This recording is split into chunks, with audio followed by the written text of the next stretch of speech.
परिचय। हमारे शरीर की पांचों ज्ञानेंद्रियों में नेत्र सबसे महत्वपूर्ण अंग है। नेत्रों से ही हम देख पाते हैं और अपने आसपास के विचित्र संसार की प्रशंसा कर पाते हैं। हमारे नेत्र हमें दुनिया के रंग दिखाते हैं। उद्देश्य।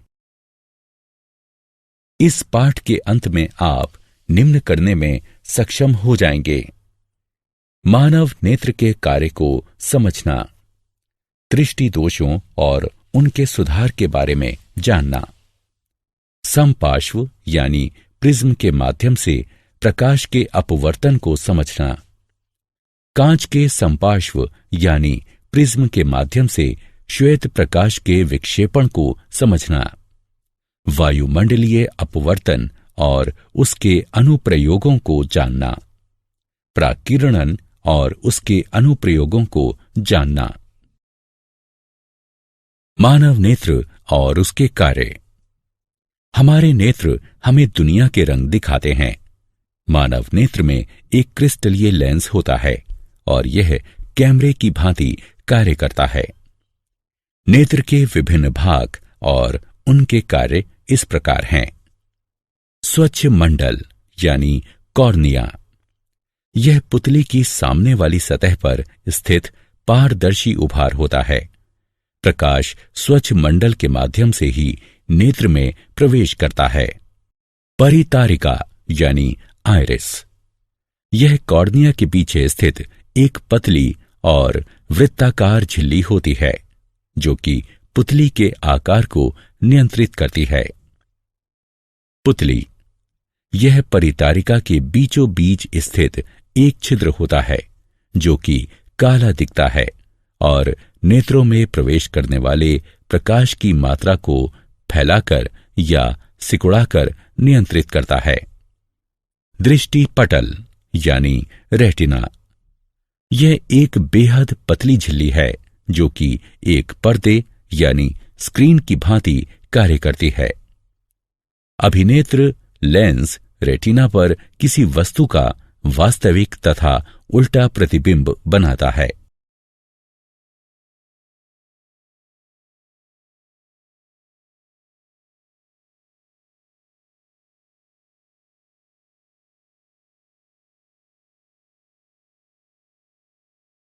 समंजन क्षमता।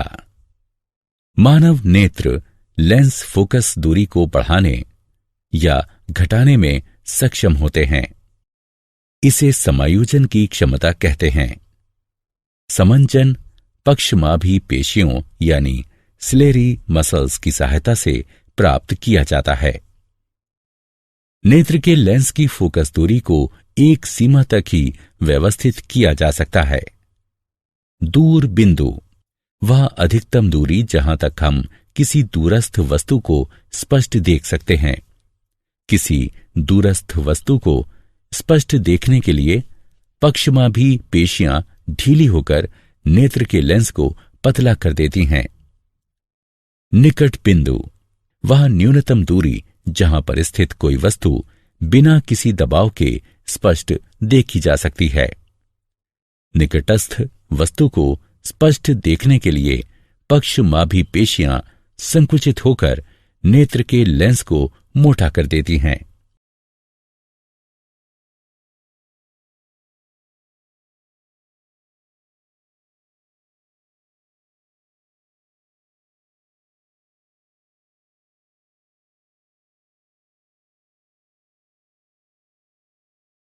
दृष्टि दोष और उनके सुधार। कुछ अपरिवर्तनीय दोषों के कारण नेत्र अपनी समंजन क्षमता खो देते हैं। ऐसे दोष 3 प्रकार के हैं: मायोपिया या निकट दृष्टि दोष। इस प्रकार के दोष से ग्रस्त व्यक्ति निकट की वस्तु को स्पष्ट नहीं देख सकता। वस्तु का प्रतिबिंब रेटिना के सामने बनता है।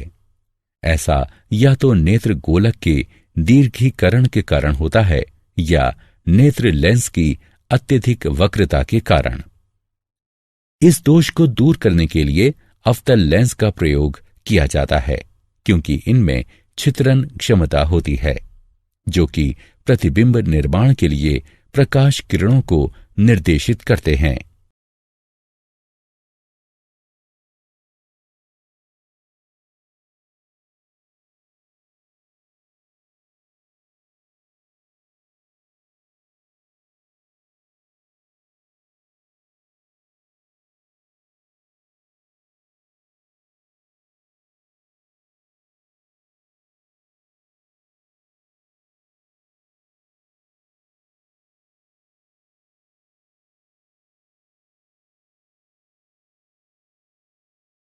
दीर्घ दृष्टि दोष और उसका सुधार।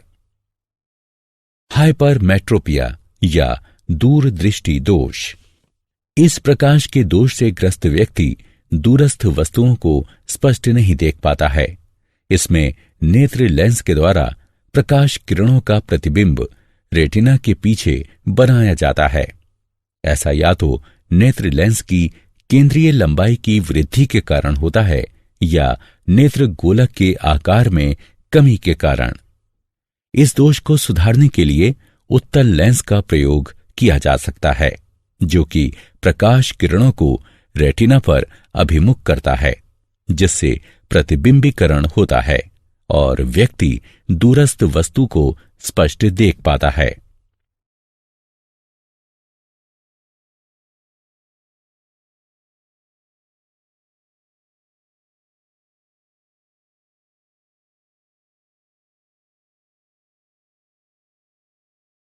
जरा दूरदृष्टिता और उसका सुधार।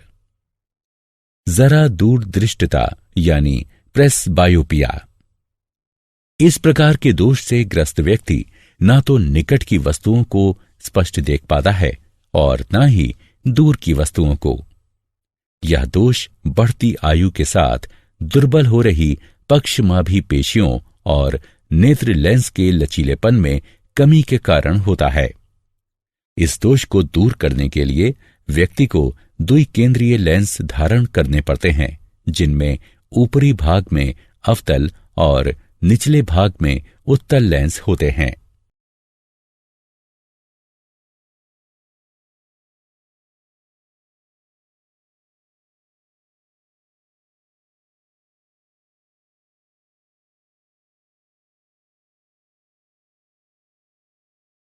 समपार्श्व यानी प्रिज्म के माध्यम से प्रकाश का अपवर्तन। एक माध्यम से दूसरे माध्यम की ओर यात्रा करते समय प्रकाश के झुकाव को अपवर्तन कहते हैं। इस खंड में हम समपार्श्व यानी प्रिज्म के माध्यम से प्रकाश के अपवर्तन की घटना पर चर्चा करेंगे। समपार्श्व यानी प्रिज्म दो त्रिकोणीय आधारों और तीन चौकोर तलों वाली ठोस आकृति है। प्रत्येक तल के मध्य का कोण समपार्श्व कोण कहलाता है।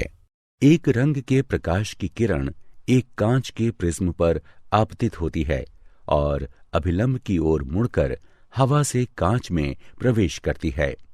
इसके पश्चात सीधे गमन करते हुए यह अभिलंब से दूर कांच से हवा में प्रवेश करती है।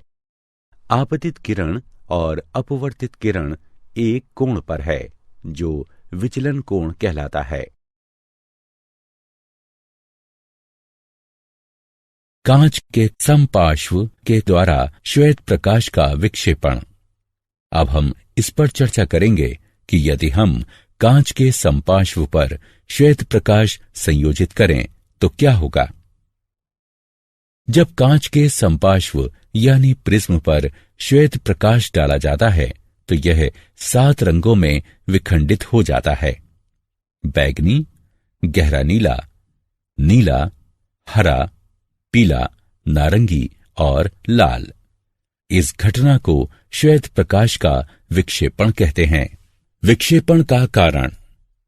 श्वेत प्रकाश 7 विभिन्न आवृत्तियों पर आधारित होता है, जो कि एक भिन्न रंग के अनुरूप होती हैं। प्रत्येक रंग का विचलन कोण भिन्न होता है, जिसके कारण प्रत्येक रंग एक भिन्न कोण पर झुकता है और हमें रंगों का एक समूह दिखाई देता है, जिसे विबग्योर यानी इंद्रधनुष कहते हैं।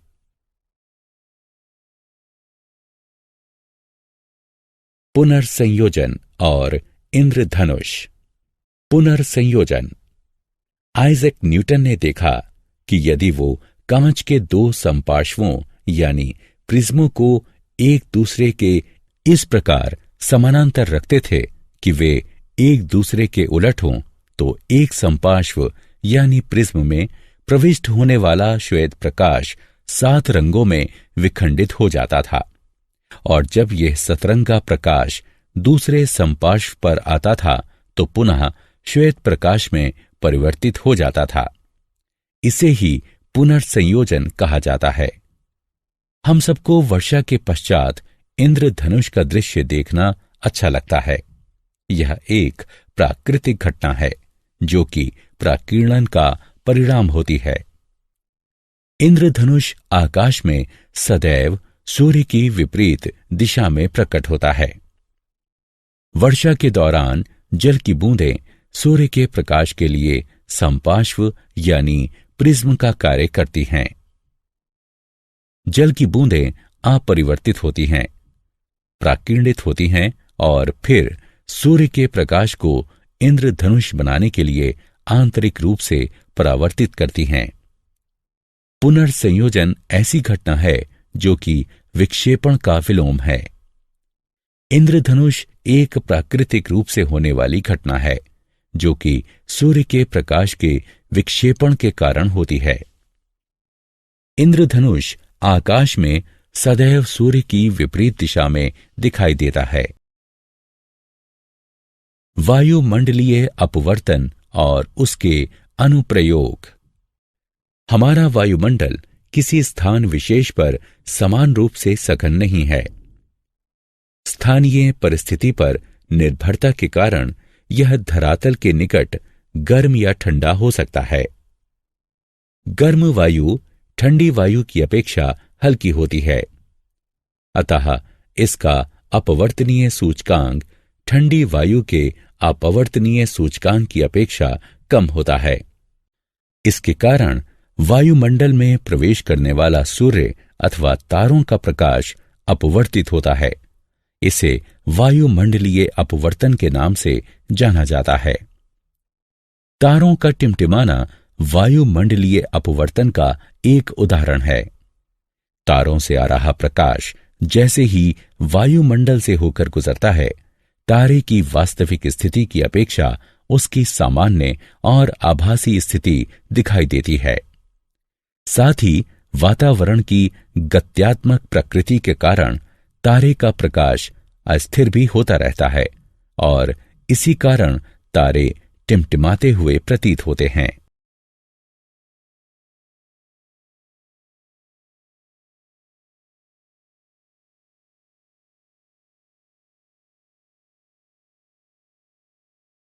हमारे हिसाब से सूर्योदय तब होता है जब सूर्य क्षितिज से ऊपर आता है। जब सूर्य क्षितिज से नीचे होता है तब वायुमंडलीय परतों के घनत्व में अंतर के कारण सूर्य का प्रकाश वायुमंडल में प्रविष्ट होते हुए अपवर्तित होता है। इसके कारण सूर्य क्षितिज के ऊपर दिखाई देता है और सूर्य के वास्तव में क्षितिज पर पहुंचने से 2 मिनट पूर्व हम सूर्योदय देखते हैं। इसी प्रकार वायुमंडलीय अपवर्तन के कारण ही सूर्यास्त हमें 2 मिनट देर से दिखाई देता है। प्रकाश का प्राकीर्णन और उसके अनुप्रयोग। वायुमंडल से होकर गुजरने के दौरान धूल कणों और वायु अणुओं के द्वारा प्रकाश फैल जाता है। इसे प्रकाश का प्राकीर्णन कहा जाता है। प्राकीर्णित प्रकाश का रंग प्राकीर्णित हो रहे अणुओं के आकार पर निर्भर करता है। टिंडल प्रभाव। जब प्रकाश किसी कलीलीय घोल पर डाला जाता है तो वह कलीलीय कणों के द्वारा प्राकीर्णित हो जाता है और इस कारण प्रकाश पथ दिखाई देने लगता है। इसे टिंडल प्रभाव कहते हैं। जैसे किसी अंधेरे कमरे में जब एक छिद्र बनाया जाता है और प्रकाश को उसमें से गुजारा जाता है, तब हम प्रकाश पथ और धूल के उन कणों को स्पष्टता देख पाते हैं जिन्हें साधारण परिस्थितियों में वायु में नहीं देखा जा सकता।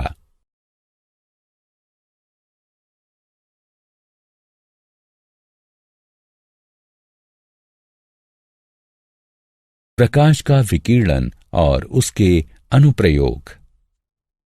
प्रकाश के विकिरण के उदाहरण निम्नलिखित हैं। आकाश का रंग। जब सूर्य का प्रकाश वायुमंडल से होकर गुजरता है तो अन्य रंगों की अपेक्षा नीला प्रकाश अधिक विकिरणित हो जाता है, क्योंकि नीले रंग का तरंगदैर्घ्य वायुमंडल के अच्छे कणों के द्वारा विकिरणित होने के अनुकूलतम होता है।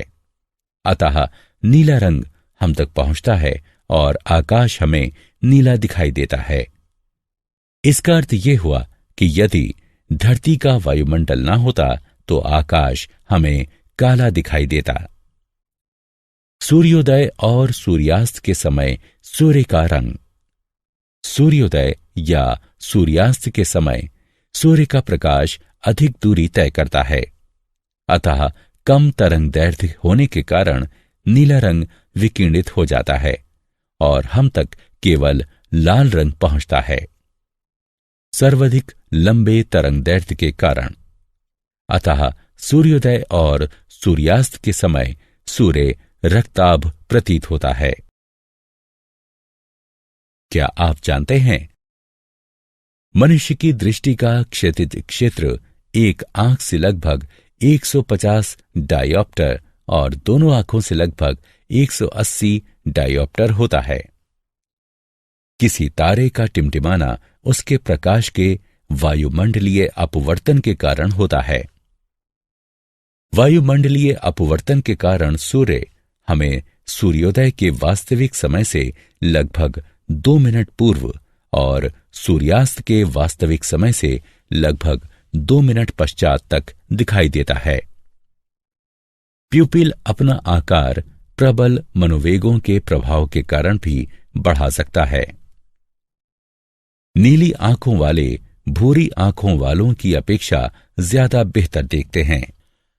आइरिस के रंग का दृष्टि तीक्ष्णता से कोई संबंध नहीं है। मनुष्य की आंख मूलतः 3 रंग देखती है, लाल, हरा और नीला। ये मूल रंग हैं। श्वेत रंग इन तीनों रंगों का संयोजन है। काला रंग इनके अभाव स्वरूप है। पीला, बैगनी और हल्का बैगनी रंग 2 मूल रंगों के संयोजन से बनता है। इन्हें द्वितीयक रंग कहते हैं। कुत्ते लाल और हरे रंगों के मध्य अंतर नहीं कर सकते। साधारण मनुष्य 1 मिनट में 12 बार पलकें झपकाता है, यानी कि प्रतिदिन औसतन लगभग 10,000 बार। आंख मानव शरीर का एकमात्र अंग है जो दिन रात किसी भी क्षण बिना आराम किए 100% क्षमता के साथ काम कर सकता है।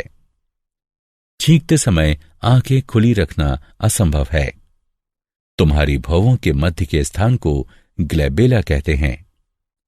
अनुकूल परिस्थितियों में मनुष्य की आंख मोमबत्ती की रोशनी को 14 मील की दूरी से भी देख सकती है।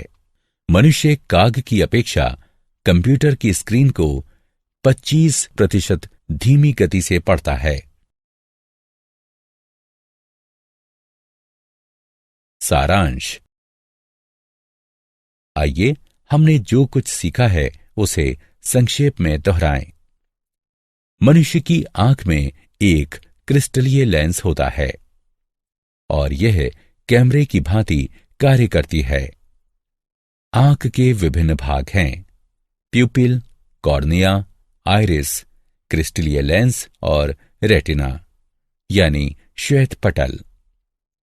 मनुष्य की आंख के लेंस में केंद्रीय दूरी घटाने और बढ़ाने की क्षमता होती है। इसे समायोजन कहते हैं। मोतियाबिंद। यह एक नेत्र रोग है जिसमें आंख के लेंस की पारदर्शिता समाप्त हो जाती है, जिसके कारण आंशिक या संपूर्ण दृष्टिहीनता आ जाती है। इसे शल्य क्रिया के द्वारा ठीक किया जा सकता है। समपार्श्व यानी प्रिज्म 2 त्रिकोणीय आधारों और 3 चौकोर तलों वाली ठोस आकृति है। प्रत्येक तल के मध्य का कोण समपार्श्व कोण कहलाता है।